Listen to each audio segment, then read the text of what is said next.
Población efectiva con proyecto igual si utilizamos el método de proporciones y cascada, ¿no? Pero aquí, a diferencia de que utilizamos las nóminas, utilizamos las actas de consolidadas de evaluación integral.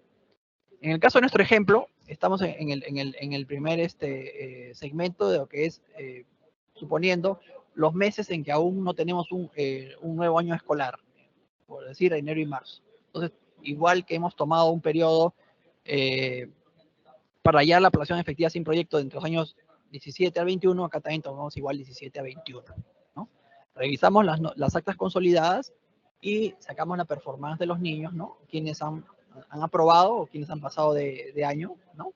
Quienes han permanecido o han desaprobado, ¿no? Quienes se han retirado y trasladado, ¿no? De haber revisado todas las actas de entre los años 17 a 21. En el ejemplo, ¿no? Que está puesto ahí, no tenemos ningún desaprobado en esos años, tenemos un retirado en el año 2019 y un alumno que ha sido trasladado a este centro educativo, perdón, que ha venido trasladado de otro centro educativo, ha venido de otro centro y se ha incorporado a nuestro centro en estudio, que en el ejemplo es en el año 2018. ¿no? Teniendo estos promedios, sacamos ciertos ratios. ¿no? Hay que indicar de que esta información es básicamente de los alumnos del primer grado. ¿no? En nuestro ejemplo, el nivel educativo en estudio es un centro educativo de educación primaria. Entonces, vamos a estudiar solamente las actas del primer grado, ¿no? Estudiar las actas del primer grado. Entonces, comenzamos a sacar ratios. ¿no? ¿Quiénes han sido los promovidos? ¿no? O sea, los promovidos son los aprobados, los que han aprobado y pasan al siguiente año. Se promueven al siguiente año. Entonces, sacamos las razones. 7 aprobados sobre 7 matriculados es el 100% que han pasado de años. Igual, en el año 2018, 3 alumnos han aprobado sobre 4 es el 75%, ¿no? Uno que no ha aprobado. O no es que no haya aprobado porque haya desaprobado, sino porque se trasladó a otro centro educativo, ¿no? Entonces, así sucesivamente, vamos a hallar los valores y tenemos ya los ratios año por año. En este caso sacamos el promedio. ¿no? Aquí sí el promedio es aritmético, porque si le incluimos el promedio geométrico, como el promedio geométrico incluye multiplicaciones y con ceros que generalmente hay, no va a salir el valor correcto. Entonces tiene que ser el promedio aritmético de los valores que hallemos. ¿no? En este caso sacaremos el promedio de promovidos entre los años 17 al 21, o sea, de 100, 75, 80, 100 y 100, que nos sale un promedio de 91. Igual para el resto de rubros, ¿no? De desaprobados, retirados y trasladados. Al final tendremos un valor de no promovidos. Los no promovidos, entiéndase que son los que no pasaron de año por algún motivo, ¿no? En este caso, o desaprobaron, o se retiraron, o se trasladaron. ¿no? Entonces, en el ejemplo, fueron el 9%, que está básicamente conformado por 0 desaprobados, 4 retirados y 5% en porcentaje trasladados. ¿no? Nos dan la sumatoria de 0%, 4% y 5% nos dan 9% de alumnos no promovidos. Ese valor es muy importante. ¿no? ¿Por qué? Porque el supuesto es de que esos promovidos en algún momento, no necesariamente los mismos alumnos, sino que la data histórica de esos 9% se reincorporen al centro educativo ya con las mejoras y con el proyecto en funcionamiento. ¿no? La fórmula a utilizar en este caso para poder pasar de una situación sin proyecto a una situación con proyecto, ¿no? Es la que viene dada en la parte superior. ¿no? Por ejemplo, si nuestra proporción de matrícula sin proyecto, que era la brindada por los alumnos del primer grado, recuérdese 0.381, ¿no? Este valor es el mismo que hemos colocado al inicio del cuadro, ¿no? 0.381.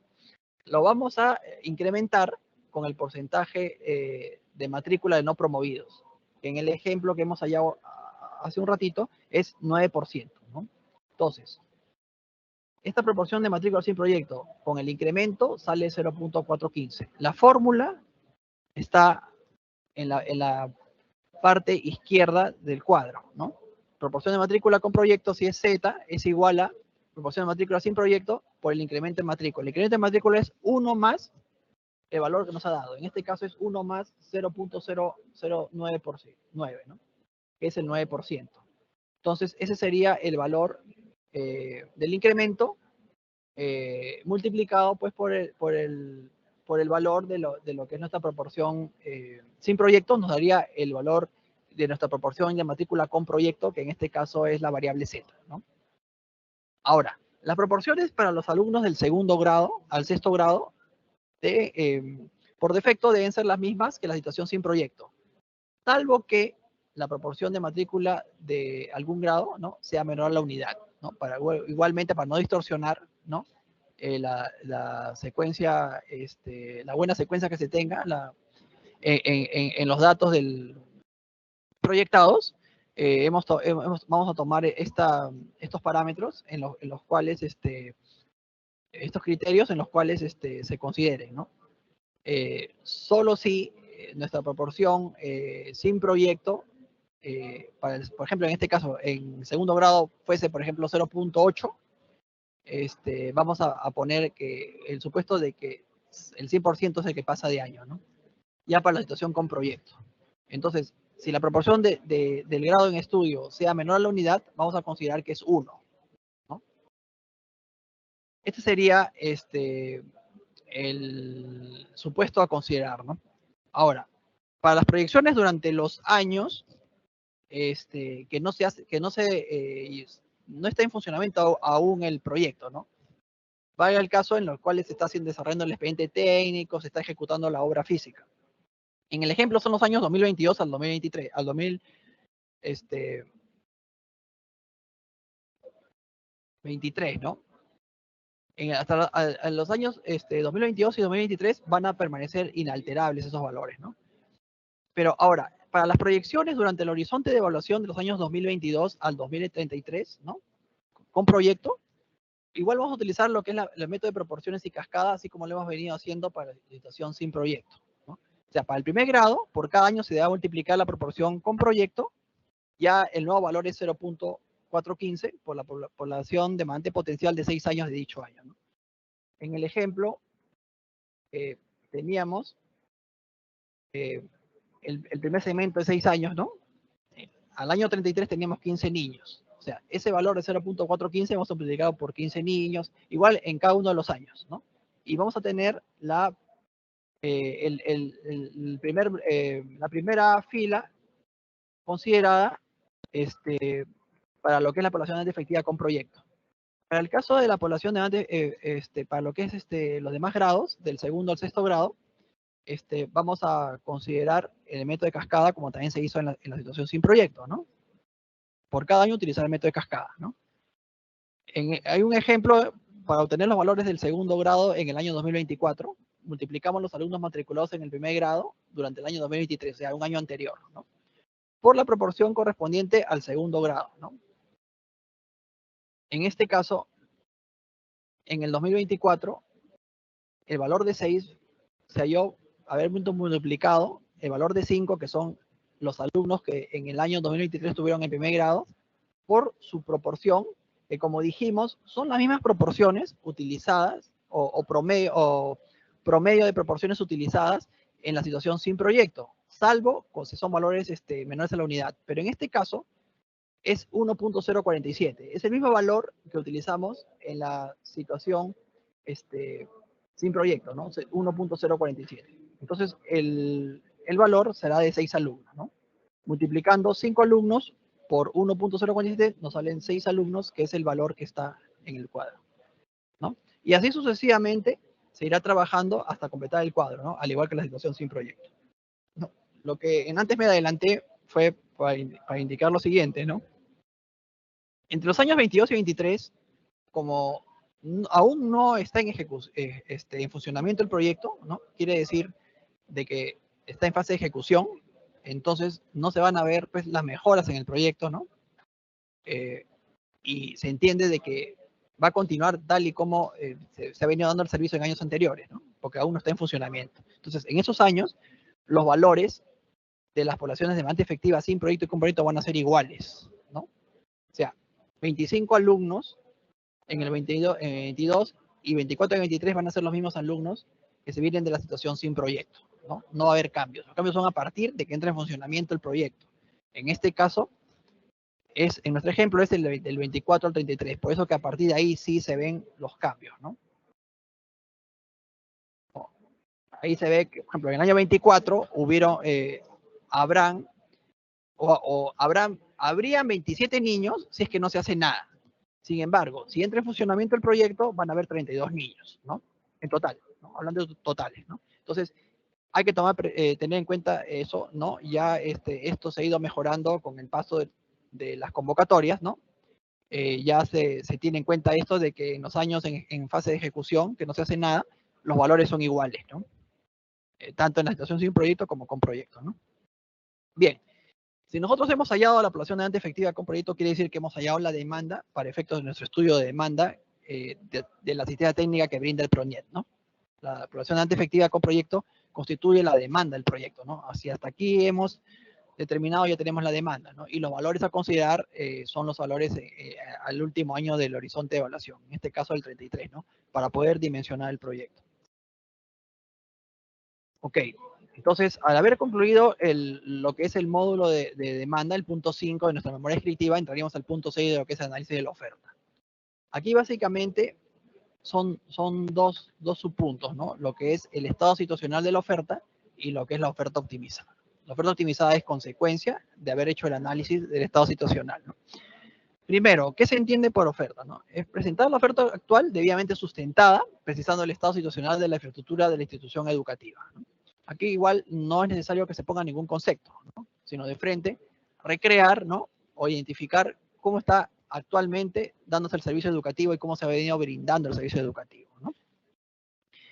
Una vez que se tenga eso, pasamos a la oferta optimizada, ¿no? ¿Qué se entiende por oferta optimizada? Oferta optimizada es el máximo volumen de producción de un bien o servicio que se puede lograr con los recursos disponibles, ¿no? O sea, son pequeñas intervenciones, ¿no? Como adecuar una infraestructura o mejorar la gestión, ¿no? Que no involucran gastos significativos, ¿no? O sea, gastos de inversión, sino puede ser con gastos corrientes. Muchas veces no se puede lograr con eso optimizar, ¿no? Entonces, sí tenemos que hacer un proyecto de inversión, ¿no? Pero hay casos en que de repente en el corto plazo se pueden lograr, ¿no? Que son contados los casos, ¿no? Porque generalmente sí requerimos hacer un proyecto de inversión. Pero por eso tenemos que demostrar que efectivamente la infraestructura está en tales condiciones para poder optar por pasar pues a ejecutar el proyecto a través de la alternativa que ha sido seleccionada, ¿no? O sea, no vale poner oferta optimizada 0 porque por sí solo, ¿no? Sino hay que demostrar por qué es 0 esa oferta optimizada, ¿no? Entonces, básicamente esos dos puntos, ¿no? Ahora, la oferta optimizada tiene que estar en las mismas unidades que la demanda, ¿no? Es decir, si nosotros, nuestra unidad, como indicamos en algún momento de la presentación, es a nivel de alumnos, la oferta optimizada también, y desagregada por grados, la oferta debe estar también optimizada a nivel de alumnos, ¿no? Durante el horizonte de evaluación del proyecto, ¿ok? Eso sería la condición para nosotros después hacer el balance, ¿no? Y sacar la brecha, ¿no? Profundizando en lo que es la oferta actual, ¿no? El estado situacional de la infraestructura, lo que nosotros requerimos cuando se presente el estudio de demanda son los puntos que se muestran a continuación. Básicamente el primer punto, ¿no? El primer punto es un cuadro consolidado que contenga la descripción de todos los ambientes que conforman la institución educativa, ¿no? No solamente de las aulas, sino de todos los ambientes que dan el servicio educativo, ¿no? Ojo, que dan el servicio educativo, ¿no? Si nosotros, por ejemplo, podemos tener una institución educativa de inicial, primaria y secundaria, pero solamente es un proyecto para primaria, debemos enfocarnos en lo que viene dando servicio educativo en primaria. Obviamente también sería un proyecto más formulado, ¿no? Porque se entiende que los proyectos deben ser integrales, pero así ha sido declarado viable. O sea, esos casos generalmente ya no se nos presentan, pero si se da el caso, hay que entenderse de que nosotros estamos recreando o estamos identificando la situación actual del servicio educativo materia del proyecto, ¿no? Si son de los 3 grados, como debe ser, en el ejemplo, tendrían que recrear todos los ambientes que dan servicio educativo a los tres niveles educativos, ¿no? Inicial, primaria y secundaria. Si es de un solo nivel el centro educativo y a su vez el proyecto también ha sido formulado por ese nivel, entonces tiene que recrearse todos los ambientes, incluyendo el cerco perimétrico y obras exteriores que dan el servicio educativo, porque todo influye en el servicio educativo del alumno, ¿no?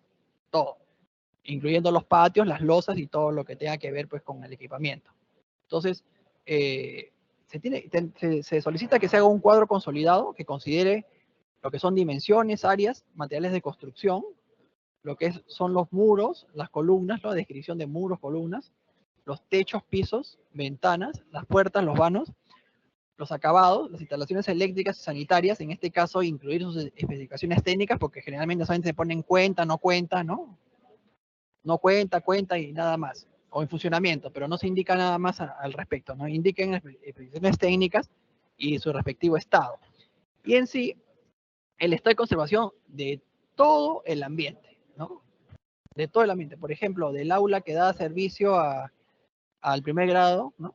Incluir el estado de conservación. Malo, ¿por qué? Puntualmente, ¿por qué? Presenta fisuras, ¿no? Presenta las roturas en las columnas, ¿no? O lo que sea, ¿no? Pero precisamente, de forma precisa, porque es malo o porque es regular, por ejemplo. Si es bueno, ya no es necesario. Pero si es regular o malo, sí deben ser concretos en por qué es ese estado de conservación, ¿no? Actual. Y el cumplimiento de las normas del sector educación, ¿no? Si son niveles educativos a intervenir de primaria y secundaria, bastaría solamente la resolución 208, ¿no? Y lo que es iniciales con la 104. Por eso se indica IO, ¿no? Si son tanto inicial y primaria y secundaria, ¿no? Deben presentar en lo que competa, ¿no? En cada uno de los ambientes, ¿por qué no cumple con tal resolución, ¿no? Si es por ejemplo, un ambiente de primer grado, ¿por qué el aula, de acuerdo a lo que indica la norma técnica de la resolución 208-2019, no cumple, ¿no? Puede ser por el tema de las dimensiones, la orientación, ¿no? La iluminación, ¿no? Los índices de ocupación, el tema de la infraestructura propiamente dicha, ¿no? Entonces, debe indicarse concretamente, ¿no? Concretamente indicando el inciso, ¿no? El artículo en el cual se indica la norma, por qué no cumple con él. Entonces, ese cuadro es primordial. Después hay que presentar un plano de distribución de ambientes que sea legible. Esto dentro de la memoria descriptiva, no como un anexo, sino dentro, ¿no? A través pegado como un gráfico, ¿no? Como una imagen, pero que sea legible, distribuido de todos los ambientes, ¿no? El panel fotográfico de los principales ambientes de la institución educativa, ¿no? Los ambientes que son los ambientes críticos, ¿no? De la institución educativa en estudio. Y demás cuadros explicativos, imágenes gráficos o textos explicativos que describan el estado situacional de la infraestructura, ¿no? De ser el caso, ¿no? Ustedes saben pues que en el cuadro consolidado uno no se puede explayar completamente, porque es limitado también las dimensiones del cuadro, ¿no? Y los caracteres que hay que colocar ahí. Entonces se puede uno indicar o explayar de repente posterior a ese cuadro, ¿no? Indicando ya más a detalle ciertas partes señaladas ahí, ¿no? El tema pues de la composición de los materiales de lo que es las áreas, los materiales de construcción, ¿no? Especificaciones de las puertas, las ventanas en sí, ¿no? Entonces, pero eso tiene que ser congruente con lo que se pone en el cuadro, ¿no? Porque generalmente también sucede eso, ¿no? En el cuadro ponen ciertos valores, ¿no? Ciertas características que no aparecen en la siguiente información que está en el análisis de oferta de la memoria descriptiva. Entonces tiene que ser congruente con eso, ¿no?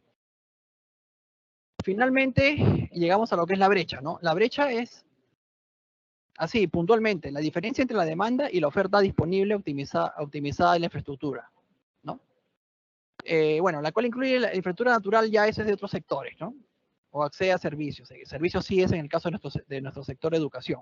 A una fecha determinada y en un ámbito geográfico determinado. En este caso, determinado puede hacer igual durante todo el horizonte de evaluación, ¿no? En el ejemplo, hasta el año 2033, ¿no? En el caso de los proyectos de infraestructura educativa, corresponde a la diferencia entre la demanda efectiva con proyecto y la oferta optimizada, así puntualmente, ¿no?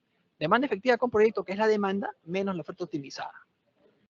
En la mayoría de los casos, ¿no? La brecha viene a ser igual a la demanda efectiva con proyecto, ¿no? Porque la oferta optimizada es 0, ¿no? Ahí está abajo la fórmula, P de población de demanda efectiva con proyecto menos oferta optimizada igual brecha, ¿no? Obviamente, ambos tienen que estar en las mismas unidades, ¿no? En alumnos, en este caso, ¿no? Población efectiva con proyecto en alumnos, la oferta optimizada también en alumnos. Así sea 0, ¿no? Quiere decir que 0 alumnos, obviamente, vienen, mejor dicho, los ambientes del centro educativo no reúnen las condiciones adecuadas y el valor es de 0, subjetivamente, pero aceptado, ¿no? Después de haber hecho todo el análisis de la situación actual, de que se puede considerar de que actualmente los ambientes albergan a 0 alumnos. Deberían, si bien es cierto, en la realidad no son 0, pero ¿en qué condiciones están, no? Pero si nosotros valoramos eso, el valor sería de 0, porque no está en las mejores condiciones, ¿no? Entonces, esa sería la interpretación que se le debería dar, ¿no? A lo que es oferta optimizada. Por eso también debe darse en alumnos y también debe hacerse el balance, así sea 0, 0, 0, 0, todos los valores, debe hacerse un balance de todos los grados que componen el nivel educativo en estudio, igual en el horizonte de evaluación, ¿no? Que en este ejemplo es hasta el año 2033, ¿no? Bien, hasta aquí es el tema de lo que es la presentación de lo que debe componer el estudio de demanda. Ahora, las previsiones a considerar es básicamente consecuencia o están inmersos en todo lo que hemos hablado, ¿no? Es lo puntual que debe considerarse. El estudio de demanda comprende la memoria descriptiva, la hoja de cálculo, las nóminas de matrícula y las actas consolidadas de evaluación integral, ¿no?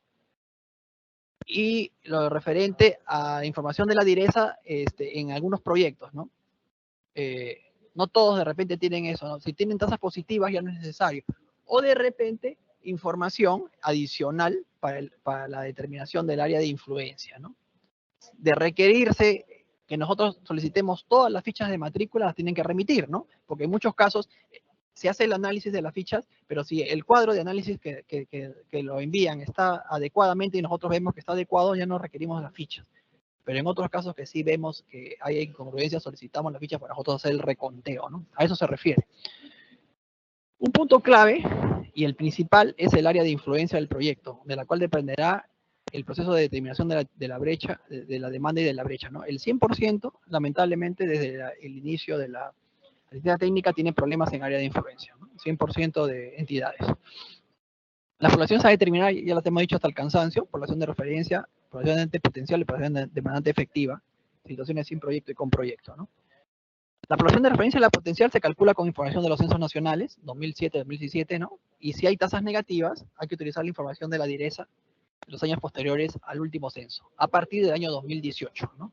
Hasta ahora el último censo es del 2017, hasta que haya un cambio. O sea, consideremos que el último censo es 2017 y la información requería, si utilizamos direza, es a partir del 2018, ¿no? Para calcular la población demandante efectiva, utilizamos resultados de la población demandante potencial, ¿no? Este es siempre y cuando utilicemos el método de proporciones y cascada, ¿no? Que es el que básicamente empleamos en la mayoría de los casos para nuestra asistencia técnica, ¿no? Pero no es el único. Pero es en el que más de un 90% de proyectos están calzando actualmente, ¿no? Y también se utiliza lo que es información de las nóminas de matrícula primordial y también las actas de evaluación integral primordial, ¿no? Para la oferta optimizada, se requiere sustentar el estado situacional de la oferta, o sea, el estado de la infraestructura. No basta decir que la oferta optimizada es 0, ¿no? Sino que todo lo que se ha indicado, ¿no? Los cuadros consolidados, el tema de los planos, el tema del panel fotográfico y demás información adicional hay que incluir en el sustento, ¿no?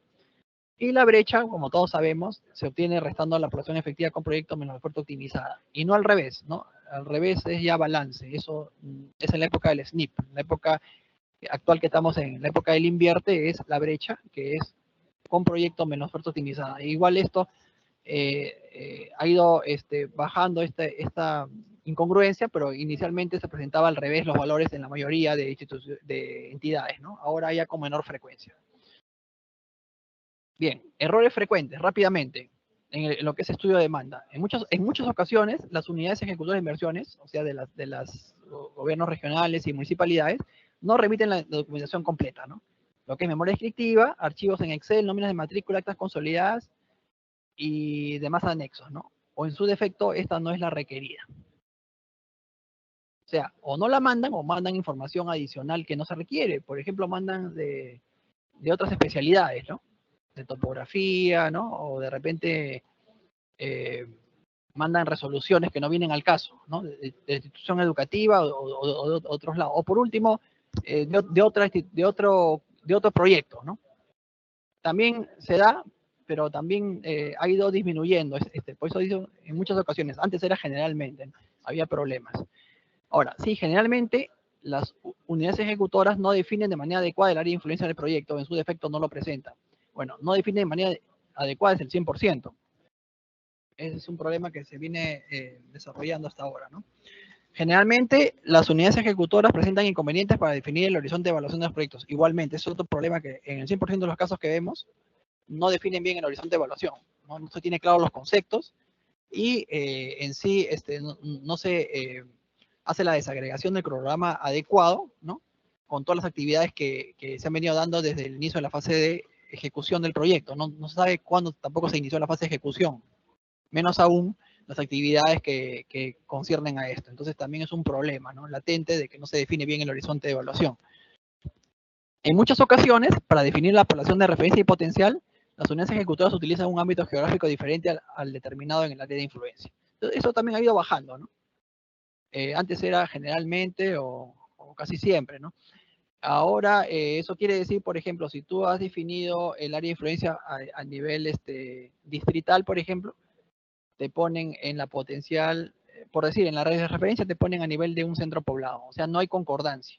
Se entiende que esas poblaciones provienen del área de influencia, entonces todas deben mantener el mismo orden, ¿no? Si se ha definido a nivel de una jurisdicción o a nivel distrital o a nivel de una serie de jurisdicciones debe mantenerse inalterable, ¿no? Siguiente punto. En muchas ocasiones las unidades ejecutoras no utilizan adecuadamente la información de los censos nacionales para el cálculo de los valores poblacionales y las tasas de crecimiento, ¿no? Ha ido bajando también, ¿no? Ahora se sabe ya que hay que utilizar esa información. Y lo que es el tema, pues, en el caso de que son poblaciones negativas, a dónde ir, ¿no? En el caso de direcciones regionales de salud. Generalmente las unidades ejecutoras presentan confusiones en el cálculo de las tasas de crecimiento utilizadas para las proyecciones de las poblaciones involucradas, ¿no? O sea, si bien es cierto, se cuenta con información, de repente no se sabe hallar las tasas, ¿no? Ya directamente, ¿no?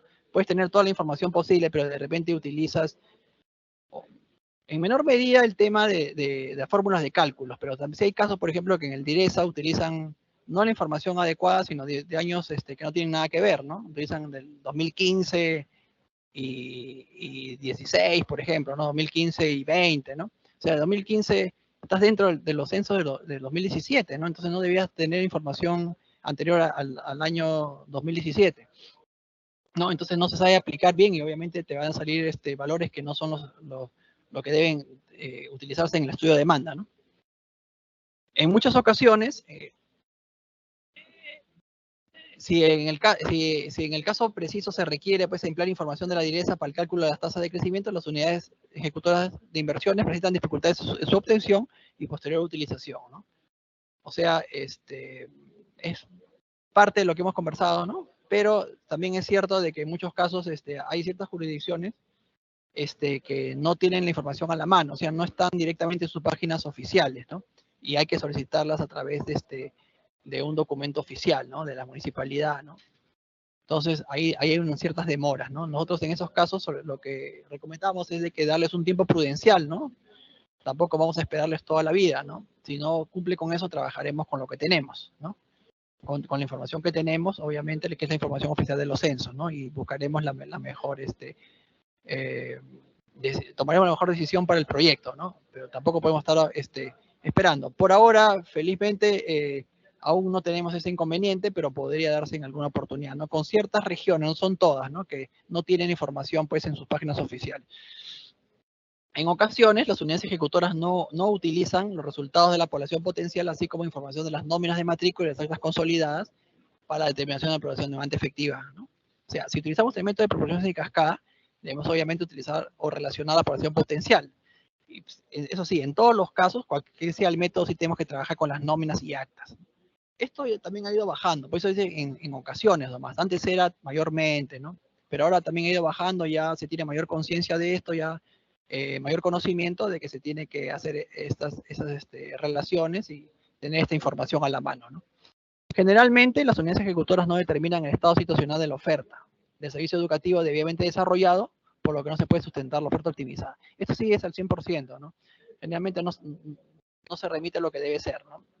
En muchos casos se pone parcialmente la información, en otros casos no se pone y se pone de frente que la oferta optimizada es cero, ¿no? Cuando ya hemos conversado ampliamente de que no debe ser así, ¿no? Debe describirse el estado situacional de la oferta actual, ¿no?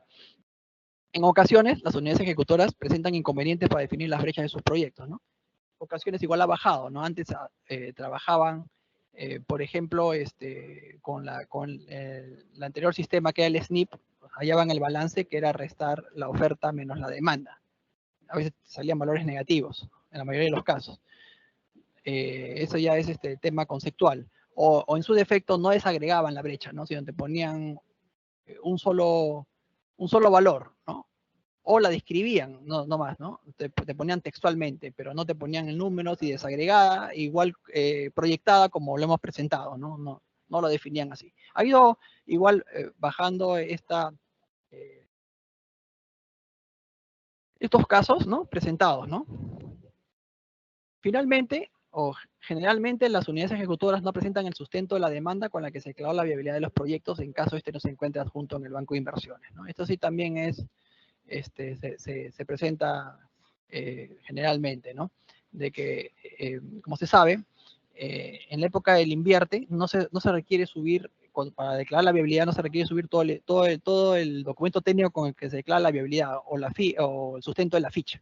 Entonces, por ejemplo, solamente suben un resumen ejecutivo. El resumen ejecutivo no se ve cómo se ha hallado la demanda, sino solamente se encuentran los valores ya resumidos, ¿no?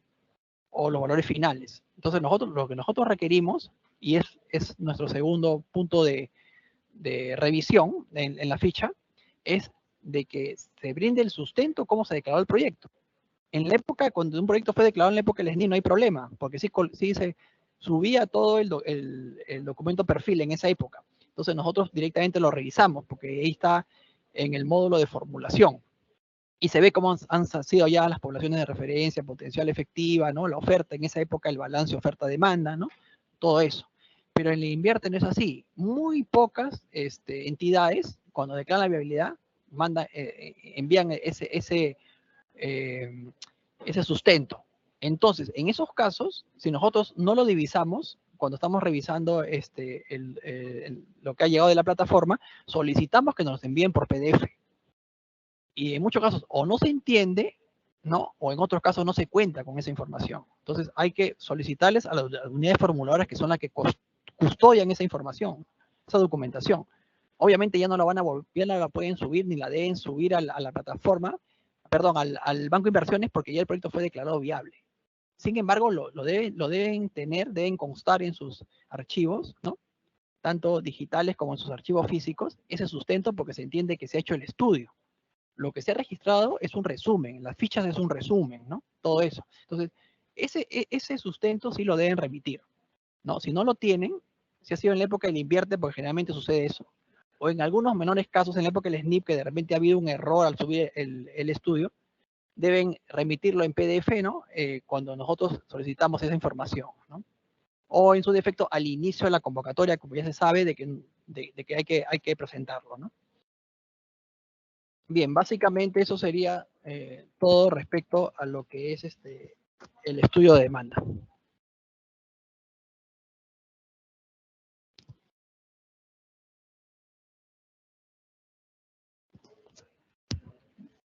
Pasaríamos a brindar respuesta a algunas de las inquietudes que nos han remitido, ¿no? En el chat, ¿no? ¿Cuál es la metodología del cálculo de la demanda? Y ya le hemos indicado, mayormente, ¿no? Diríamos un 90 hasta más de proyectos, ¿no? Que son la mayoría de proyectos que ingresan a la plataforma, son por la metodología de proporciones y cascada, ¿no? Esa es básicamente la que utilizamos. Si hay una variación, nosotros iremos indicándoles, ¿no? Pero generalmente se viene dando por este método, ¿no? Datos del INEI. Otra pregunta es, datos del INEI que son de acceso público, ¿se facilitará esta información? Bueno, esa información del INEI, como dice acceso público, está ahí, ¿no? Está en Google, está en la página oficial del INEI. Ahí en el Redatam está la información del año 2017. Inclusive está separada hasta a nivel de manzanas, ¿no? Hay casos en centros urbanos, ciertos centros urbanos, en los cuales está desagregada la población que vive por manzanas, ¿no? De ciertos distritos. Nosotros la pedimos a nivel de centros poblados, que obviamente está la información. Igual está el Directorio Nacional de Centros Poblados, ¿no? La información está presentada en una serie de particularidades, ¿no? Por ejemplo, por población censada, población total, población por grupos de edades, ¿no? Por sexo, ¿no? Igual es bastante mejorada respecto a la población de o al censo del 2007. Entonces sí es de acceso al público, ¿no? Esta información.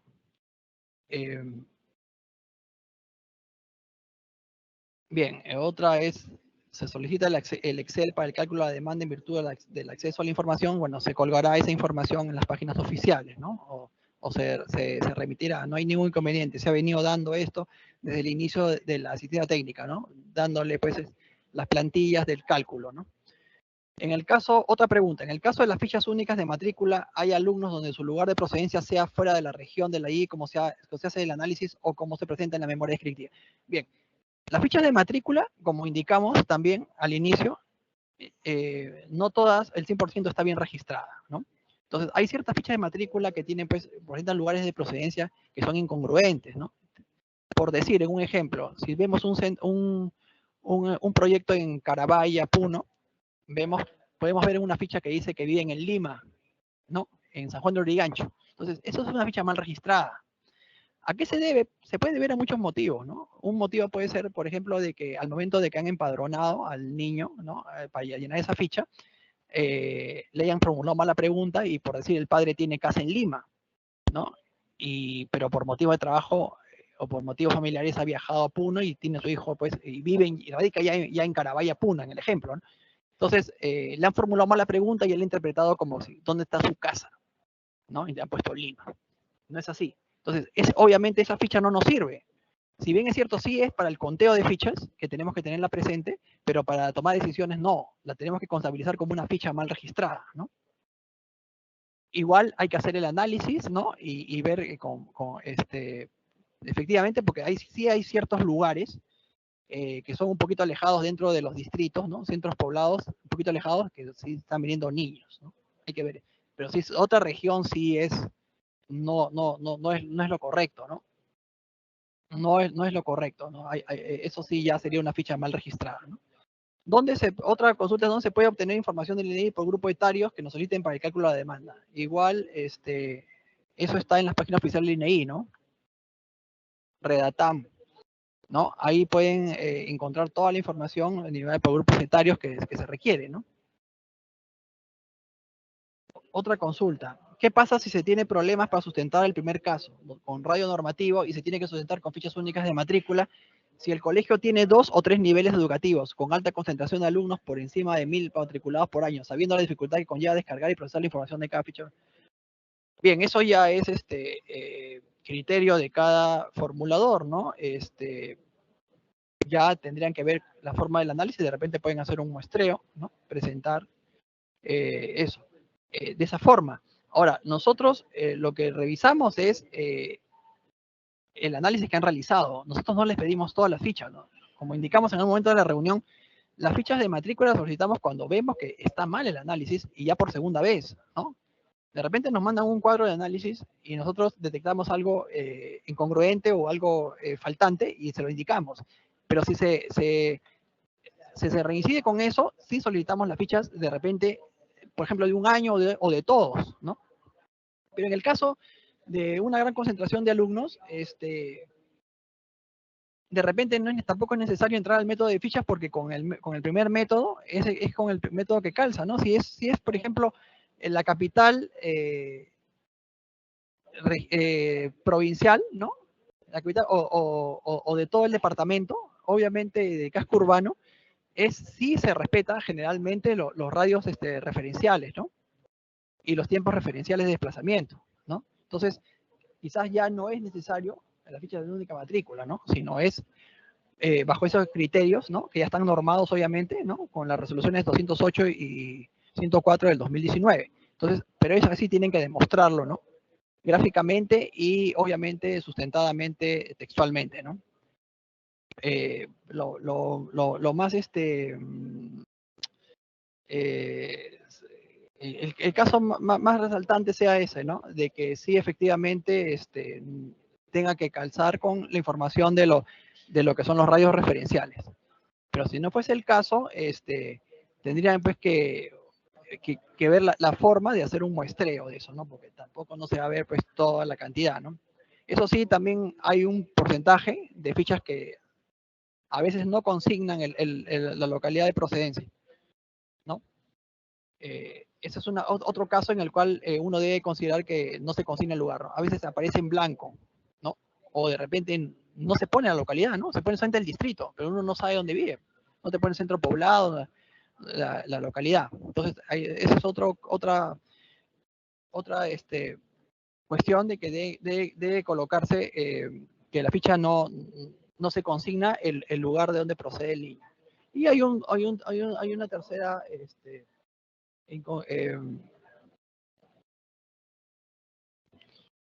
hay un tercer punto en el cual a veces no se presenta la ficha física, ¿no? En físico. La ficha física no se encuentra. No vas a estar esperando que el director la busque y si dice que no la tiene, no. Tenemos que poner que la ficha no está. Obviamente, cuando hagamos el balance de las fichas, ponemos pues, que esa ficha físicamente no se encuentra, ¿no? Otra pregunta. ¿Cuál es el detalle de las manzanas donde se consigue esa información? Igual en el Redatam, ¿no? En el Redatam, ahí tiene que poner los centros poblados a nivel de manzana, ¿no? Ahí la idea no es trabajar en manzanas, sino lo que pasa es de que hasta ese nivel de detalle podemos nosotros ver que los centros poblados también tienen desagregados hasta nivel de grupos de edades, ¿no? O sea, ¿por qué? Porque con la información que se ha venido brindando anteriormente, solamente te daba información de los centros poblados en su totalidad, o sea, la cantidad total de habitantes, pero no te daba desagregado por edades. Entonces, con este nuevo portal de lo que es a nivel de manzanas, también hay desagregado de centros poblados a nivel de edades, pero no de todos los centros poblados, sino de algunos nomás. Otra pregunta, ¿es necesario que la información de IRESA sea acreditada porque de su portal la podemos conseguir? No, solamente es acreditada cuando no está en su portal. Cuando está en su portal solamente la bajan en el Excel. Nosotros también tenemos esa información, pero hay ciertas regiones, por ejemplo, Ayacucho, Loreto no la tienen, ¿no? Entonces ellos sí tienen que mandarlo pues con un documento, ¿no? El documento será la municipalidad y la municipalidad nos tendrá que enviar a nosotros a través de la CITEC, ¿no? Todo subido en el portal para ver acreditar que efectivamente esa información es la correcta, porque ya han pasado casos en los cuales o no es la correcta o es parcial la información. Nosotros requerimos directa a nivel de todo el distrito. Ok, eso sería todo.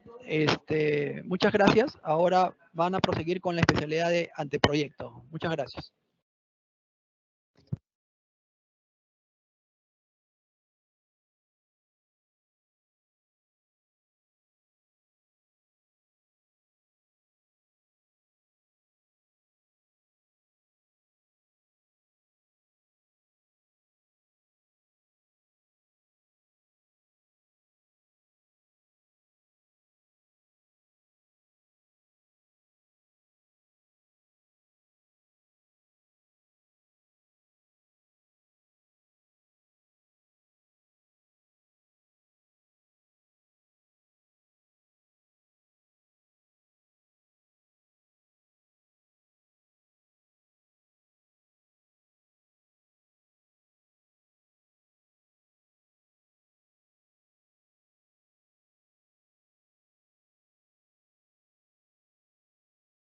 Hola, buenas tardes con todos. ¿Se escucha? Listo. Bueno, me presento, soy el arquitecto Luis Llanos, especialista revisor de la parte de arquitectura. El día de hoy vamos a desarrollar lo que es el anteproyecto arquitectónico dentro de los 6 estudios básicos de la primera fase de revisión de los proyectos. Bueno, comentar que el estudio de anteproyecto arquitectura, a diferencia de las demás especialidades, eh, es la que tiene, bueno, dos fases, ¿no? La primera, que es justamente el desarrollo del concepto, la que junta todas las conclusiones, observaciones y recomendaciones de las demás especialidades para formular y plantear el planteamiento arquitectónico, la cual va a ser desarrollado en la siguiente etapa, ¿no? Que correspondería al desarrollo del expediente técnico a nivel de obra en especialidades. Entonces, este es el índice de lo que se va a desarrollar en la charla. Simplemente acá se va a tocar algunos puntos, la cual, bueno, primero vamos a hablar de la concepción del proyecto, luego de la compatibilización de los estudios básicos. Por ejemplo, en estudio de demanda nos importa la cantidad de alumnos según la proyección obtenida. En el proyecto de demolición, si hay una demolición total de toda la infraestructura preexistente, si hay conservación de módulos, o también indicar, podría ser el caso de que el proyecto se desarrolla en un terreno nuevo, o un terreno diferente al donde se vienen desarrollando las clases, y por lo tanto también esta información deberá quedar en esta especialidad, ¿no? El estudio mecánico de suelos es para tener conocimiento si el suelo es adecuado para la propuesta. Puede ser el caso en que el proyecto, el terreno, tenga una característica especial que solamente pueda soportar 2 niveles o 2 pisos edificatorios, y nuestra propuesta, por el tipo de demanda, resulta que necesitamos 3 o 4 pisos, ¿no? Entonces, esa es la importancia del estudio mecánico de suelos, ¿no? El estudio topográfico es importante porque nos arroja la poligonal resultante. En el caso también si hubiese una faja marginal, nos define las distancias de esta, bueno, de separación entre el posible canal de agua. Luego, el informe de evaluación de riesgos ante desastres naturales nos propone medidas de mitigación de acuerdo al peligro o riesgo identificado, ¿no? Luego de esto se va a hablar sobre el desarrollo del expediente técnico, las características del servicio educativo, normativa, criterios generales de diseño, programa arquitectónico, contenido del expediente y recomendaciones y ejemplos. Sí, bueno, en la concepción del proyecto, eh, de acuerdo a lo identificado según la directiva de PRONIET y en base a las normas del sector, nosotros realizamos el diseño para educación básica regular y educación básica especial, ¿no? Educación básica regular, perdón, nos encontramos con el nivel inicial, en el cual se desarrolla cuna o jardín. En el nivel primario, que puede ser el caso de multigrado, polidecente completo o polidecente incompleto. Y en el caso de, vamos a minimizar, en el caso de educación, para el nivel secundaria, nos encontramos con los tipo GER, que es jornada regular, escolar regular y jornada escolar completa, ¿no? ¿Cuál es la diferencia entre estas ambas? Es que en la jornada regular, en jornada escolar regular, son aulas fijas donde el alumno es el que rota, ¿no? No, perdón, es en el primero donde el alumno tiene su sección definida y son los profesores los que vienen al aula y desarrollan la clase. En el GEC es distinto porque acá hay un, eh, hay una especie de rotación, ¿no? Son los alumnos los que van a cada aula especializada, ¿no? Puede haber un aula de matemática, de religión, de literatura, etcétera, y son los alumnos los que rotan a estas aulas especializadas.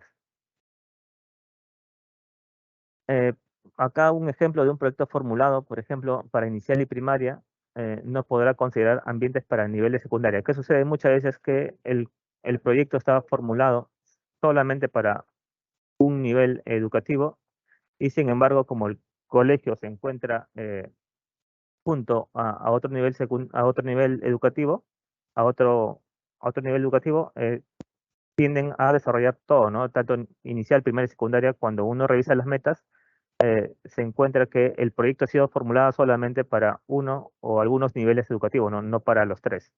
Entonces hay que fijarnos bien en las metas del proyecto, ¿no? Para no cometer este error. Luego, en la compatibilización de estudios, como mencioné en un inicio, está el estudio de demanda, la cual definirá la proyección de alumnos con lo que contará el proyecto. El proyecto de demolición definirá si la estructura existente se mantendrá o será demolida, y si se mantiene también qué uso se le va a dar a estos ambientes, ¿no? Si están de acuerdo a la normativa, eh, si puede albergar o no funciones, ambientes pedagógicos, o puede ser simplemente para temas administrativos o para almacén, ¿no? Si es que se va a mantener, hay que darle algún tipo de funcionalidad. No puede permanecer y quedar vacío, ¿no? El estudio mecánico de suelos definirá el tipo de suelo con el que cuenta el terreno.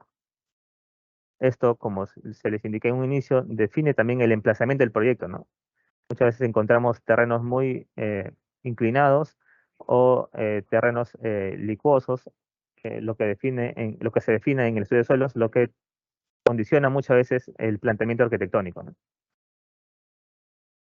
El estudio de topografía es muy importante también porque nos define, entre muchas cosas, la poligonal resultante, ¿no? Muchas veces tenemos el levantamiento topográfico que difiere con lo indicado en registros públicos, entonces se va a tener que hacer una comparación y bota un perímetro resultante, ¿no? Un perímetro resultante.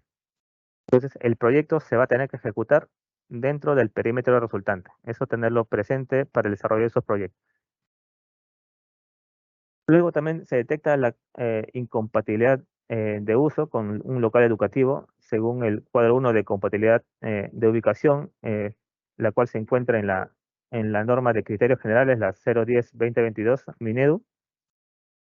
Eh, esta información es de vital importancia para sus proyectos, ya que de encontrarse algún tipo de incompatibilidad, va a tener que el proyecto proponer qué solución de mitigación se va a requerir, ¿no? Por ejemplo, el colegio puede estar cerca a un cementerio, por ejemplo, o a un centro de salud, ¿no?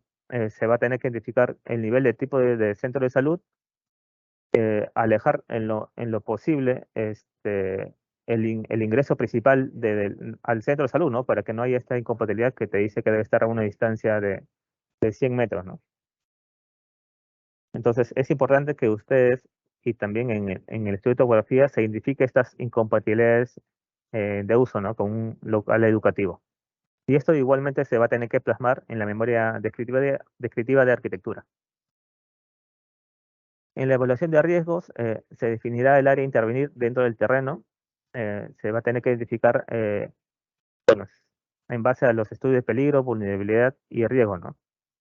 Se tiene que contar con los mapas resultantes, y esto nos ayuda a definir, por ejemplo, en este caso expuesto, lo que está pintado rojo es una zona de muy alto peligro. Por lo tanto, el proyecto va a tener que desarrollarse fuera de esta mancha identificada, ¿no? Como se plasma en la gráfica. Caramba. En esta gráfica se puede plasmar que el proyecto tiene en consideración todo lo identificado en el estudio de evaluación de riesgo, ¿no?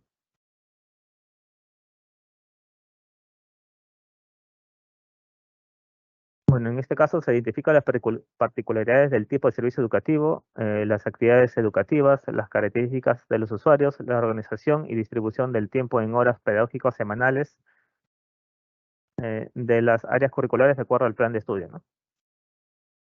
Para el desarrollo del expediente técnico hay que tener en cuenta las características del servicio educativo. En este caso, para el nivel inicial, si es cuna o jardín, esto está diferenciado por las edades, ¿no? De 0 a 3 años pertenece a cuna, y de 3 a 5 el jardín, ¿no? Luego, con el servicio educativo de nivel primaria, hay polidocente completo, polidocente multigrado, y también existe la característica de unidocente, ¿no? Esto muchas veces ocurre en zonas rurales, ¿no? Luego en secundaria están la secundaria escolar regular, que son 35 horas semanales, y la jornada escolar completa, que son 45 horas semanales. ¿cómo podemos identificar si mi colegio pertenece a un colegio GEC o no? Esto se encuentra indicado, se puede apreciar en el link en la parte inferior, es vota.gecperueduca.pe, donde pueden buscar por el nombre o código local. Y de esa manera pueden ustedes identificar si el colegio se encuentra dentro del listado de GEC, ¿no? Muchas veces ha llegado también casos que nosotros desarrollamos, el nivel secundario se desarrolla según los consultores como jornada escolar regular, perdón, y resulta que está dentro del listado de GEC, ¿no? Entonces se tiene que hacer un cambio en el planteamiento del proyecto. Las características del servicio educativo, bueno, está el escale, que nos permite saber si, primero el nivel educativo, el nombre del colegio también, pero nos ayuda a identificar si pertenece a una zona rural o urbana. La ubicación nos muestra un mapa de dónde se encuentra, la cantidad de estudiantes y cantidad de docentes hasta el año en curso, ¿no? La información muchas veces no se encuentra, bueno, muchas veces se encuentra actualizada, sin embargo, hay casos en los que no han tenido la actualización debida, pero sí nos bota la información real, ¿no? Si en caso la actualización estuviese diferiendo de la realidad, siempre se pide que el director les brinde la información de los alumnos matriculados a la fecha, ¿no? El proyecto curricular institucional, o PCI, es el instrumento de gestión que se formula en el marco del diseño curricular. Esto es muy importante porque sucede que muchos colegios, si bien hay un planteamiento de horas curriculares para todos los niveles educativos, cada colegio tiene tal vez influencia o da mayor hincapié en algún tema. Entonces, o puede ser, por ejemplo, que dicte en un colegio el quechua, entonces también se añaden unas horas o un planteamiento curricular diferente, ¿no? Entonces siempre es bueno que se presente este proyecto curricular.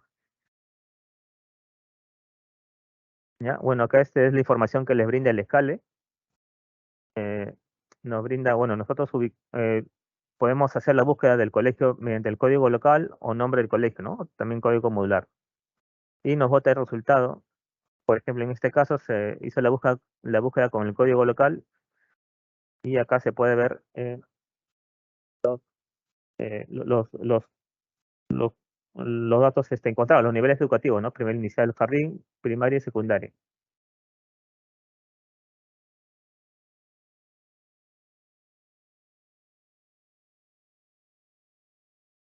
Bueno, en este caso es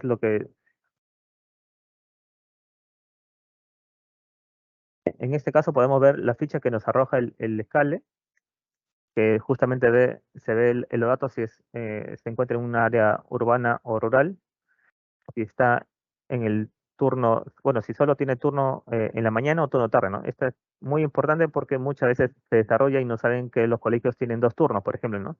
Les sale una demanda elevada y muchas veces dicen no ingresa toda la cantidad de alumnos en un solo horario, el terreno que no les da, ¿no? Pero cuando entran al escale ven que son dos turnos y por lo tanto la distribución de los alumnos varía, ya que puede ser la mitad de la mañana o la mitad en la tarde, ¿no?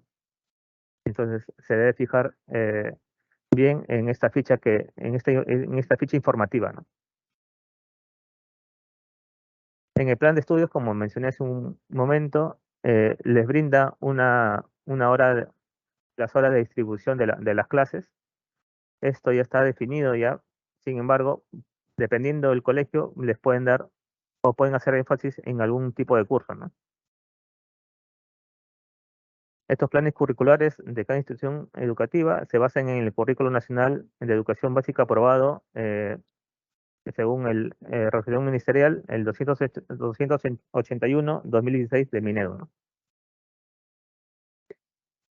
Bueno, y estas son las normativas con las que nosotros realizamos la asistencia técnica. En el nivel inicial está la RBM 104-2019, es la normativa vigente. En el primaria y secundaria está la 208-2019, y para los casos de GEC se toma como referencia la RBM 326-2019, ¿no? Minedo. Para el caso de educación básica especial, los CEBE y los PRITE, se encuentra la normativa, la 059/2019, ¿no? Para las normativas de criterio, perdón, las normativas se usan, en general hay la 010/2022, Minedu, que es la norma de criterios generales actual. Ah, También está la guía de alineamiento de organización y funcionamiento pedagógico de espacios educativos, que nos brinda información sobre los educación básica regular y también sobre los niveles educativos tipo GEC, ¿no? Encontramos también la norma de racionalización de plazas, servicio de alimentación en instituciones educativas, que es la 054/2021, la de mobiliario, y distintas que les va a servir para el desarrollo del expediente técnico de arquitectura, ¿no? Acá ya entrando a detalles por nivel educativo, indicando la norma. Por ejemplo, en este caso, a nivel inicial, para cuando son unidocentes, hay una ficha técnica simplificada que la pueden encontrar en la RM 376/2018, en la cual ya hay un esquema predefinido de lo que es un inicial unidocente, ¿no? Luego, para primaria polidocente, multigrado y unidocente, esa información está descrita en la 208/2019. Para los secundaria en general está la 208/2019, y para los GEC está la 326/2019, donde más que todo indican la distribución de horas, ¿no?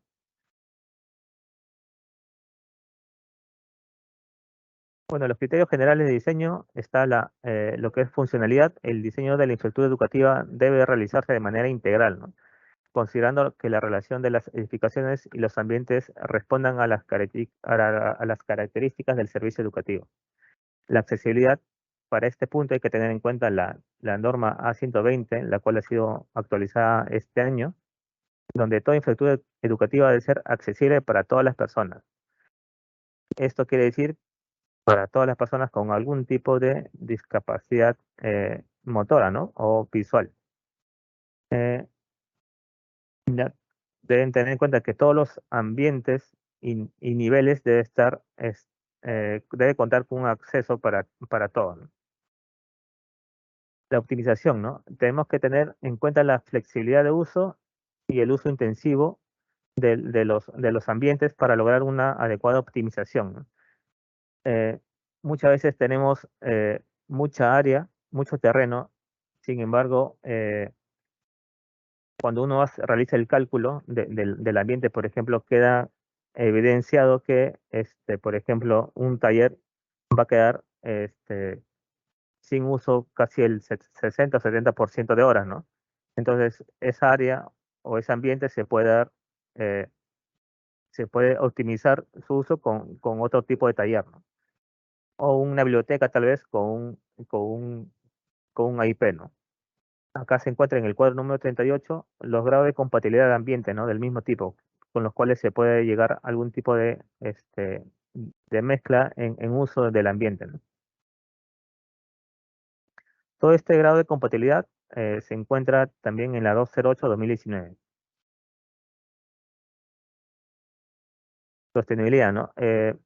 Todos los diseños que nosotros planteamos debe contemplar el diseño bioclimático y eficiente, ¿no? Hay que tener en cuenta para esto las características regionales y microclimas presentes en las zonas de intervención. Eh, para esto, por ejemplo, existen guías bioclimáticas, las cuales fueron indicadas en las diapositivas anteriores, donde brindan ciertos criterios o recomendaciones para el planteamiento, ¿no?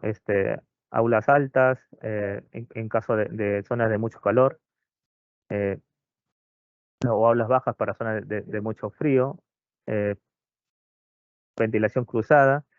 eh, Sin embargo, por ejemplo, en las guías nos menciona también las inclinaciones de los techos, ¿no? Que muchas veces nos brindan recomendaciones para un óptimo uso según la zona donde se implementa o donde se va a proyectar el colegio.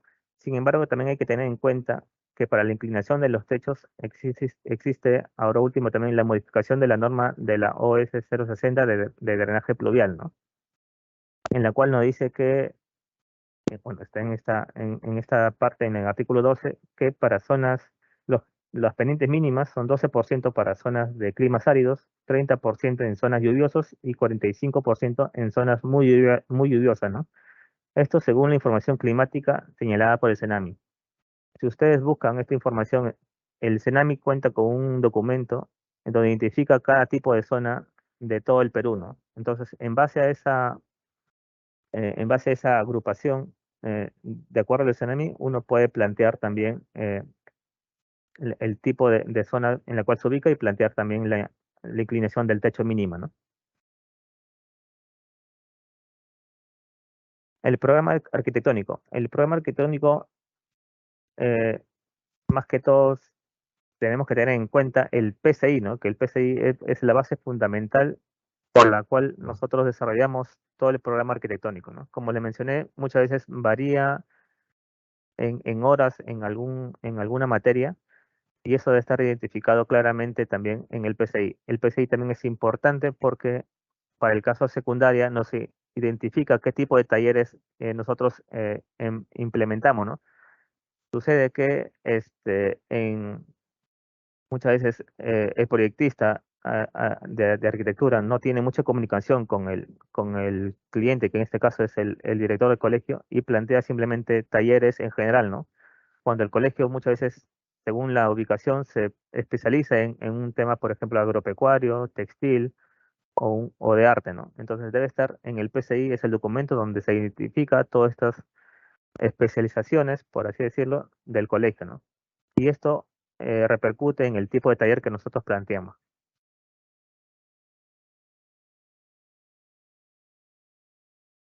En el programa arquitectónico, bueno, tenemos el cálculo y cantidad de ambientes y el agrupamiento y dimensionamiento, ¿no?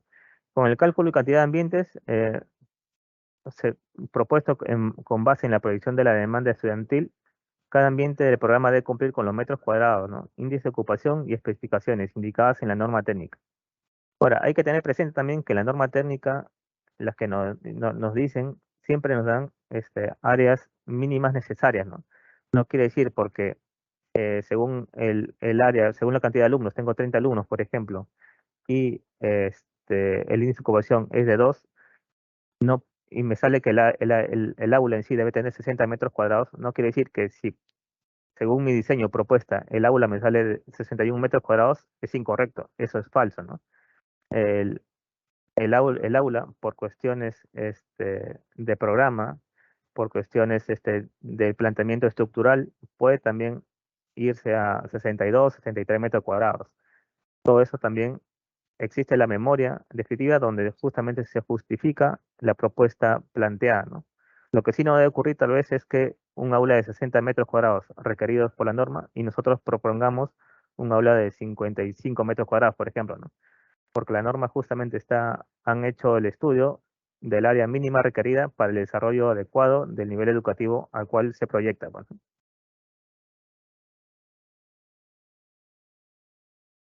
Este es un ejemplo de un cálculo, por ejemplo, de un multigrado rural,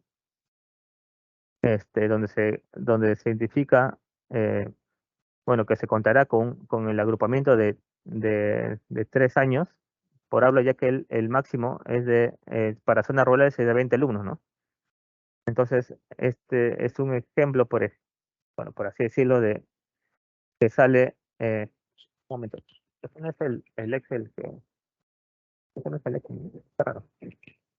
Bueno, acá nos sale que según la demanda que se tiene, se agrupan en dos aulas de 17 y 18 alumnos y por lo tanto se tiene que proyectar a una cantidad de dimensión de aula de 20 alumnos por aula, pues, ¿no? Entonces, si tenemos 20 alumnos por aula y la norma nos dice que para multigrados el índice de ocupación es de 3 metros cuadrados, nuestra aula va a ser de una dimensión mínima de 60 metros cuadrados, ¿no?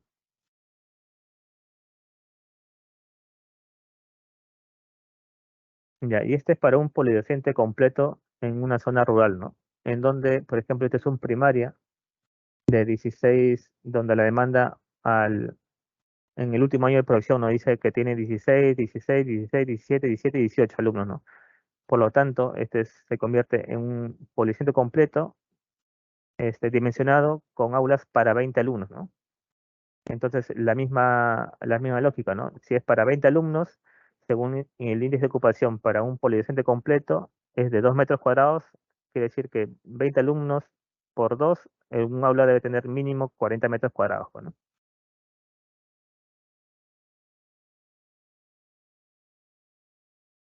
Bueno, y esto es parte del contenido del expediente técnico requerido. Tenemos que tener documentos de saneamiento físico legal. La partida registral debe estar a título del Ministerio de Educación y también debe tener su registro en el marquesí de bienes del Ministerio de Educación, ¿no? Para zonas urbanas se requiere presentar el certificado de parámetros urbanos y su licencia de habilitación urbana. Es necesario que presenten un certificado de parámetros urbanos reales, ¿no? ¿Qué sucede muchas veces? Que van a la localidad y les piden el certificado de parámetros y estos no cuentan, ¿no? Pero con el fin o el afán de presentar, ponen en todos los datos según RNE, ¿no? O sea, ese es un certificado que no dice nada del desarrollo urbano de la zona, ¿no?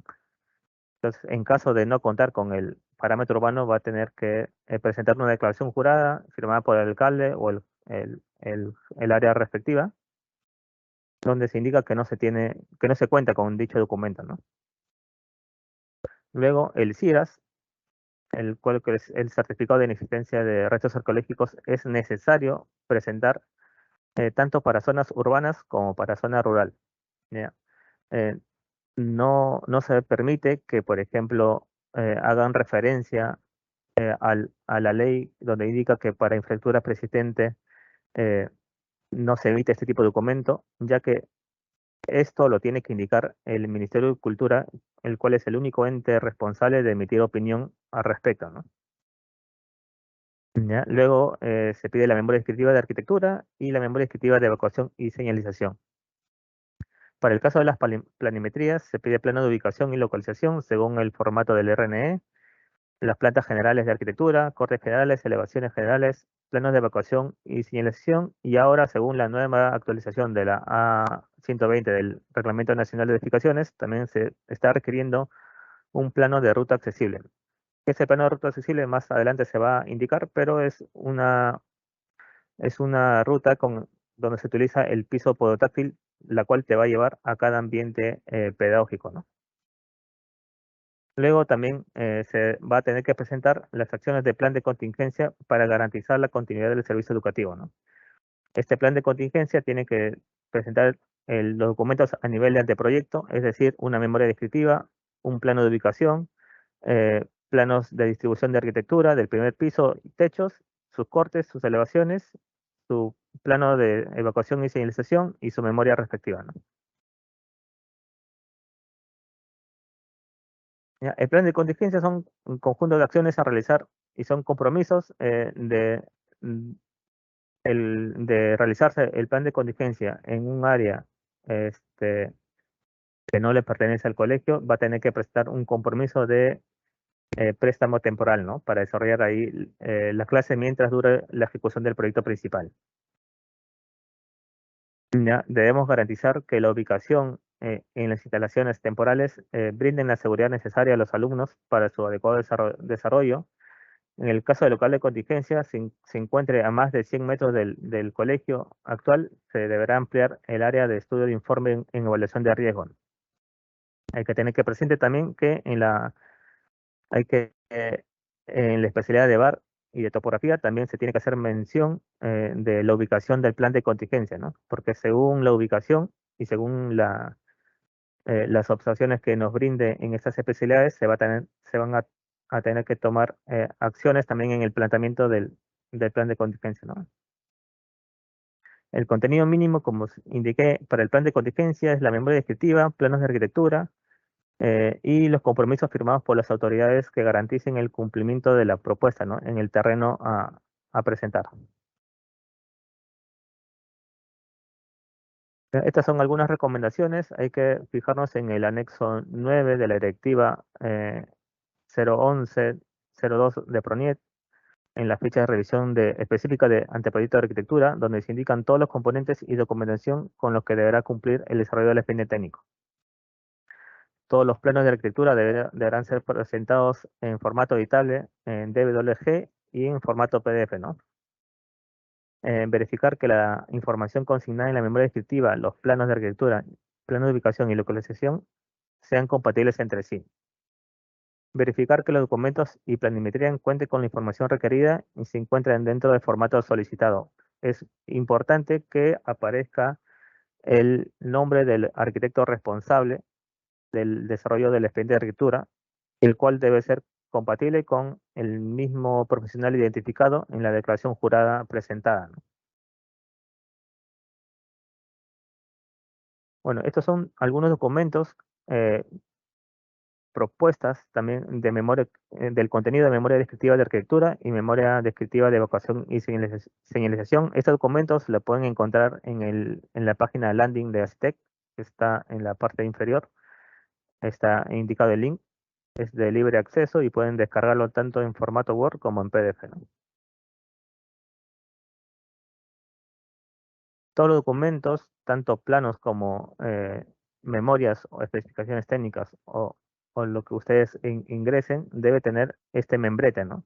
No la forma, sino el contenido, ¿no? El contenido es lo más importante. Ya la forma ustedes se puede adaptar al diseño de cada consultor, ¿no? Pero sí es importante que y se indique el nombre de la unidad ejecutora, el código del proyecto, el código unificado, el código local, el nombre de la institución educativa, el código modular, región, distrito, provincia y localidad, ¿no? Y sobre todo también, acá ha faltado, pero también debe indicar el nombre del proyectista encargado, ¿no?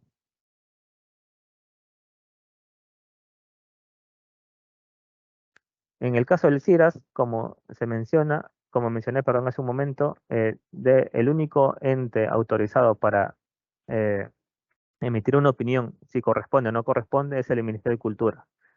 Entonces, lo que siempre se recomienda que realicen a las unidades ejecutoras es que pidan primero una inspección técnica de la totalidad del terreno, para que en este caso indiquen que en la totalidad del terreno existe infraestructura preexistente y por lo tanto no corresponde, según la ley, tramitar tramitar el CIRA, y tendrá que estar también claro que deberán implementar el plan de monitoreo arqueológico antes del inicio de las obras. Pero el único ente, esto es importante recalcar, que el único ente para emitir la opinión es el Ministerio de Cultura a través de sus oficinas descentralizadas, pues, ¿no? No un documento firmado por el alcalde o por el consultor o por un arqueólogo que indique que no es necesario, no. O sea, se tiene que presentar este documento emitido por el Ministerio de Cultura. Luego, el plano de ubicación tiene un formato ya establecido en la norma GE 020, en la cual te distribuye las ubicaciones, ¿no? El plano de localización, que debe ser más o menos uno en 5.000, en 10.000, donde se puede ver el contexto general de la ubicación del colegio con la ciudad. Luego, el plano de ubicación, que debería estar aproximadamente en una escala en 500, para justamente poder identificar las calles colindantes, el vértice del terreno, las áreas ocupadas, las áreas techadas, las áreas vacías. Se debe presentar también las secciones viales, el correcto llenado del cuadro normativo y el cuadro resultante de áreas, ¿no? ¿Ya? También está, bueno, para identificar el tipo de terreno en el cual nosotros vamos a proyectar, ¿no? El tipo 1, donde se pide también las áreas libres, ¿no? Para el tipo 1 se pide 30% de área libre, para el tipo 2 un 40% y para el tipo 3 un 60%. En este caso también hay que identificar que para el terrenos tipo 3 tiene la opción de expansión de la propuesta arquitectónica, ¿no? Hay que tener en cuenta que para poder indicar que el terreno tiene la capacidad de expandirse, se va a tener que hacer el cálculo que el área techada con una posible expansión no sea menos de lo requerido, pues, ¿no? Entonces, eso hay que tener en cuenta también. Muchas veces tienen un terreno, pero un terreno y les queda un cachito de área y colocan ahí área para expansión, ¿no?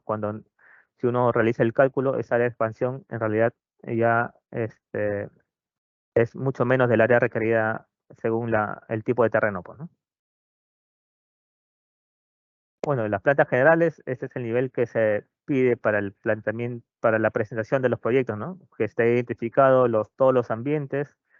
Eh, Acuérdense que el planteamiento arquitectónico no solamente es ubicar las aulas y los pasillos y eso, ¿no? También hay que tener en cuenta el recorrido de evacuación. Muchas veces presentan su planteamiento, calza todo perfecto, pero cuando se hace el cálculo del recorrido de evacuación, no cumplen o no tienen dónde evacuar, ¿no? Porque por las mismas consideraciones de la ubicación, te echan los patios, por ejemplo, ¿no? Entonces, siempre ir de la mano con el cálculo de evacuación, ¿no? Que tengan la cantidad de escaleras necesarias para no hacer mucho recorrido. Las rampas, en teoría, no son medios de evacuación, porque si uno hace el cálculo de recorrido, sobrepasamos los 45 metros sin aspersores, ¿no? Estos son los cortes que se pide. Se pide también que esté identificado el terreno natural del terreno, la línea de terreno natural, perdón, eh, que esté identificado el tipo de cerco perimétrico a proponer, la altura interior de las aulas. Para este caso, por ejemplo, en el nivel de anteproyectos, lo que se pide es que presenten las cotas de ejes sobre todo y también de los ambientes interiores, ¿no? Cuánto es su largo y su ancho y de los pasillos, ¿no? Hay que tener presente que los pasillos, según la norma y el RNE, deben tener de 1,20 m libre de obstáculo, ¿no? Un obstáculo también es la apertura de una puerta. Entonces hay que tener en cuenta esas consideraciones. Bueno, y este es el cuadro de áreas resultantes, el cual se pide que tomen como referencia el cuadro de áreas que está indicado en la norma del sector, ¿no? En la 104 y en la 208. Y también que empleen los mismos nombres del ambiente, ¿no? Muchas veces, bueno, no inventan, sino que utilizan tal vez el nombre de un área que no corresponde al cuadro de áreas establecido en las normas, y nosotros les indicamos que esa área no es acorde a lo requerido según el programa arquitectónico definido en la norma, pues, ¿no?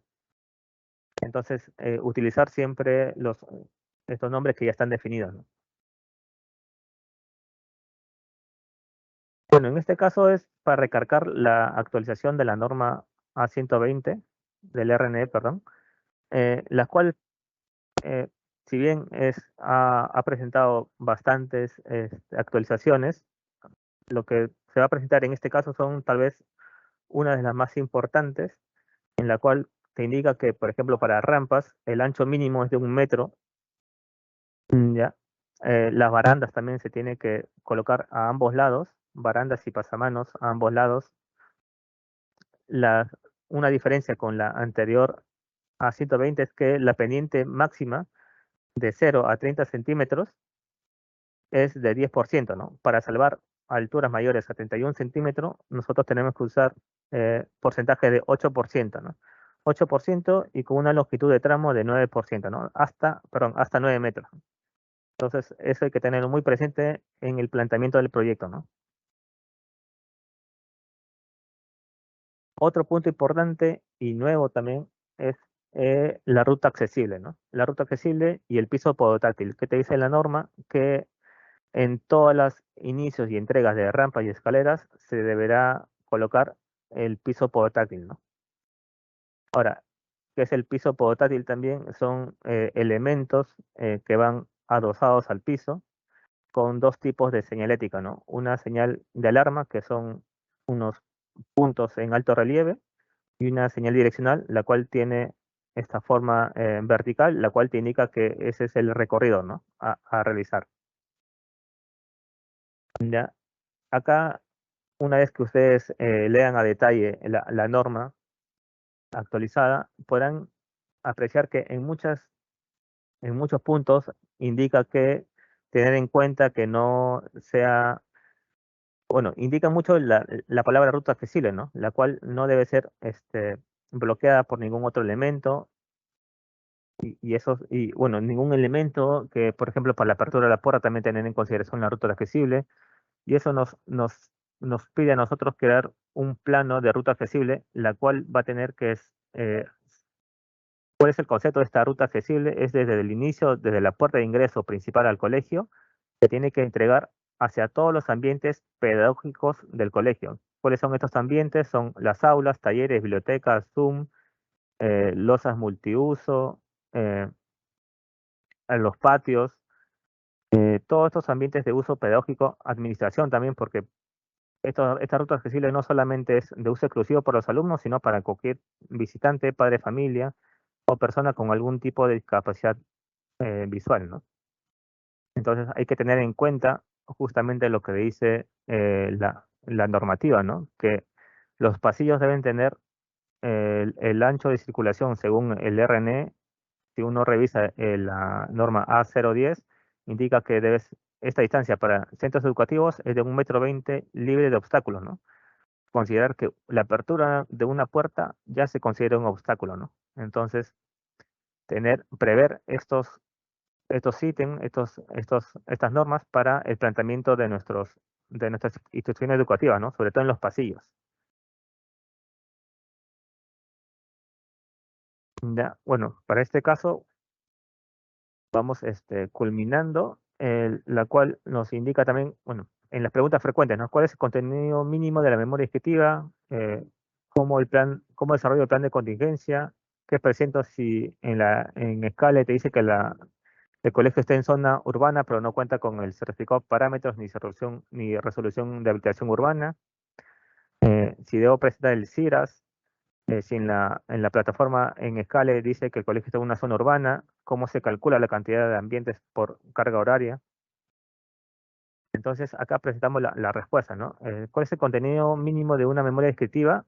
Se tiene, como indiqué, esto lo pueden descargar en la página de Landing Architect, pero acá indicamos que tiene que presentar los antecedentes, objetivos, alcances, justificación, normas utilizadas, elaboración del proyecto, ubicación y tipo de terreno, y indicar si cuenta con infraestructura preexistente, qué módulo se va a utilizar y qué función va a tener, la capacidad según el estudio de demandas, dimensionamiento de ambiente, el programa, descripción de la propuesta, mobiliario, relación de planos presentados y sobre todo también indicar las conclusiones y observaciones de las demás especialidades, ¿no? Como indiqué del estudio de suelos, topografía, EVAR, todas esas informaciones son muy importantes que indiquen también en el estudio en la memoria descriptiva. Por ejemplo, ¿qué sucede si en el colegio que ustedes desarrollan no cuenta con desagüe, por ejemplo, ¿no? Entonces, el planteamiento ya debe estar pensado para reservar una porción de área para colocar los pozos de percolación. Entonces, sí es muy importante que ustedes consulten con las demás las especialidades complementarias y obtengan la información necesaria que ayuden al planteamiento y desarrollo del proyecto, ¿no? Bueno, ¿cómo desarrollo el plan de contingencia? Si está en un terreno vacío, desocupado. Bueno, para este caso, si se cuenta con un terreno vacío, deben hacer un acta de préstamo del proyecto, eh, donde se consideren todos los módulos y ambientes pedagógicos a proyectar, ¿no? Cabe indicar que en este caso, como es un plan de contingencia, por lo tanto, es un proyecto temporal, se tienen que utilizar en la primera medida, todos los ambientes que vienen desarrollando el colegio actualmente. No es que si nos falta, por ejemplo, un laboratorio, porque actualmente no se venía yendo, pero como el plan de contingencia se va a construir nuevo, vamos a implementar un laboratorio, ¿no? Eso no es correcto. Tenemos que plasmar todos los ambientes necesarios para el adecuado desarrollo del colegio, ¿no? Si no se tiene el ambiente, por lo tanto, no se plasma para el plan de contingencia. Debido a que para el plan de contingencia no se va a hacer adquisición de mobiliario ni equipamiento nuevo. Solo se va a hacer el traslado de lo que ya venía existiendo hacia el plan de contingencia, ¿no? Se deberá presentar también un acta de compromiso donde se cede de manera temporal mientras dure el proyecto, la ejecución del proyecto principal, ¿no? ¿Ya? ¿Qué pasa, por ejemplo, si el plan de contingencia está dentro del terreno donde se va a proyectar también el colegio nuevo? Para este caso, primero indicar que va a ser posible en cuanto a la medida que el terreno sea bastante grande y se puedan separar el plan de contingencia con el proyecto nuevo a fin de que no se ponga en peligro la integridad de los alumnos, pues, ¿no? Integridad en la medida en que pueda ocurrir algún tipo de accidente por el paso constante de la ejecución de la obra, el polvo emitido por la ejecución también, o tal vez por el cruce de personal de obra con los alumnos, ¿no? Entonces hay que tener en prevención todas estas consideraciones, ¿no? ¿Ya? También indicar que el préstamo o alquiler de local no se recomienda debido a que cuando uno hace un trato con un privado y pasan fechas, ustedes saben que en un colegio cuando se declara apto no es que se vaya a desarrollar de manera inmediata, ¿no? Ocurre un tiempo previsto. Por lo tanto, estos acuerdos ante un privado muchas veces no son ejecutados en las fechas pactadas y por lo tanto el privado tiene la potestad de decir, ¿sabes qué? El acuerdo inicialmente establecido no lo reconozco y por tanto ahora quiero cobrarte más, o puede decir, no, esta área ya construí o ya lo alquilé a otra persona, ¿no? Entonces no se está permitiendo que eh, se presenten actas de terrenos prestados o de un privado, ¿no? Bueno, ¿qué presento si en escala me dice que es urbano? Y no tengo parámetros ni resolución urbana, ¿no? Entonces, como indiqué, se tiene que prestar una declaración jurada en donde diga que no se cuenta con estas consideraciones, ¿no? Entonces, por lo tanto, no se va a presentar. Pero documento es mejor presentarlo que inventar un parámetro que no existe, ¿no?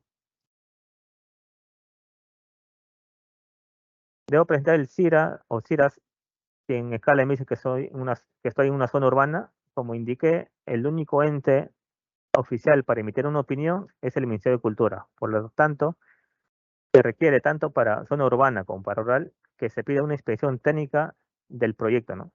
Y recalco que debe presentar esta opinión técnica en la totalidad del área del terreno, ¿no? Porque ¿qué sucede? Que cuando impiden la inspección técnica del proyecto, eh, el proyecto, imagínense que es un terreno muy grande y solo van a presentar la opinión técnica del proyecto, así en general. Pueden decir, el documento va a ser emitido y va a indicar que en la infraestructura construida se, se indica que existe infraestructura persistente, pero para zonas a- ajenas a esta huella edificatoria se deberá prestar un CIRA, ¿no? Entonces, es importante que definan bien que la inspección técnica se realice en la totalidad del terreno, ¿no? Para no generar doble trámite o doble presentación de documentos del Ministerio de Cultura. Bueno, ¿y cómo se calcula la cantidad de ambientes por carga horaria? En la 208 se encuentra también esta fórmula que se encuentra acá graficada, donde te dice que la cantidad de ambientes básicos se calcula por el número total de secciones que hacen uso del ambiente, por el número de horas pedagógicas del área curricular, entre el total de horas pedagógicas por semana por el coeficiente de utilización, ¿no? ¿Ya? Bueno, bueno, ahí estamos culminando. Hay algunas consultas al respecto. Señor Lina, un momento.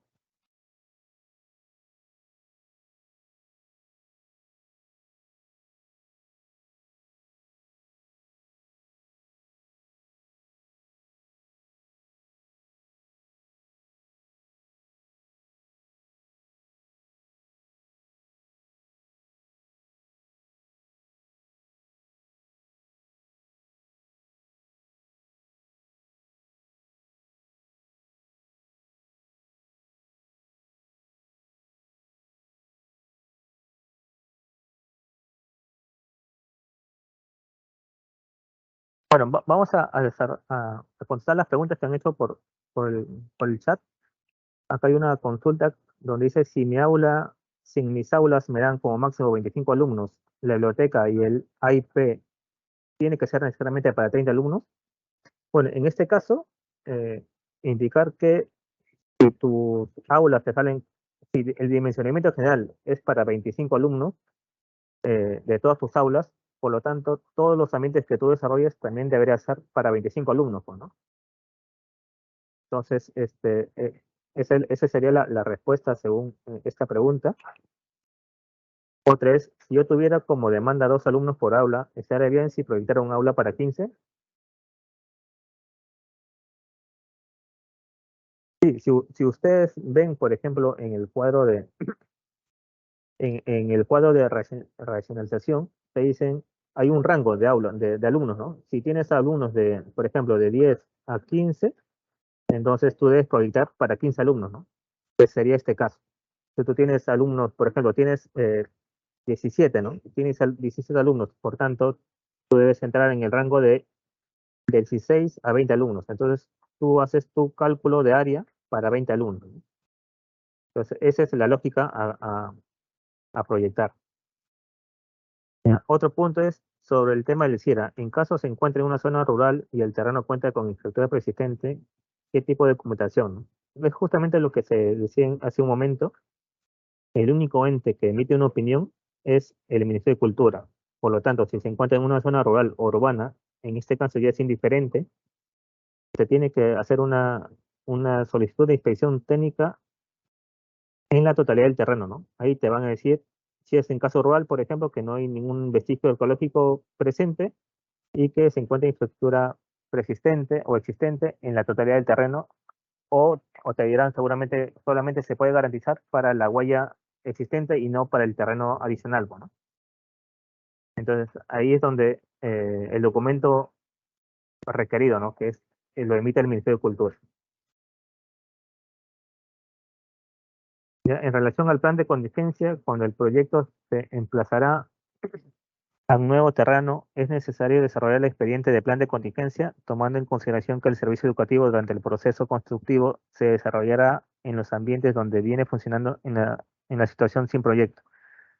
Sí, exactamente. O sea, ahí en este caso, por ejemplo, si el proyecto principal se desarrolla en un terreno distinto, en donde actualmente viene en funcionamiento, lo que van a tener que presentar simplemente es una memoria descriptiva donde indiquen esta condición, ¿no?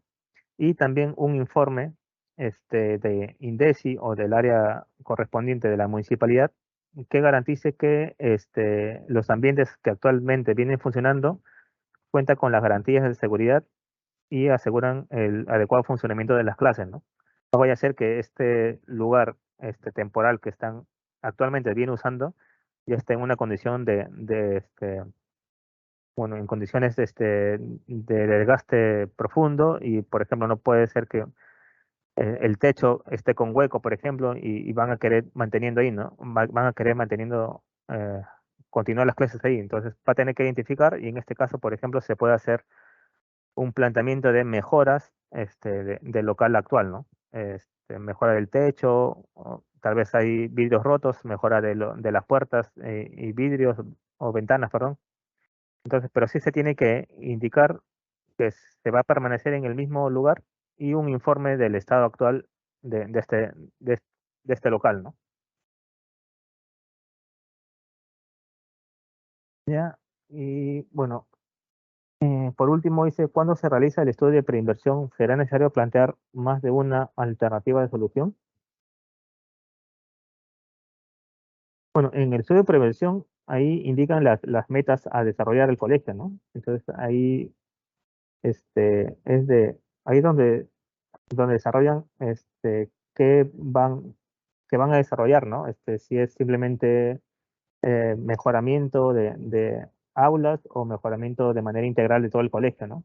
O también de mejoramiento del cerco perimétrico, este, si van a ser solamente un nivel educativo o varios niveles educativos. Entonces, en el estudio de prevención es donde ustedes deberán definir el ámbito de donde se va a realizar la propuesta, ¿no? Bueno, eso sería todo de mi parte. Espero haya sido productiva la charla. Eh, Muchas gracias con todos. Hasta luego.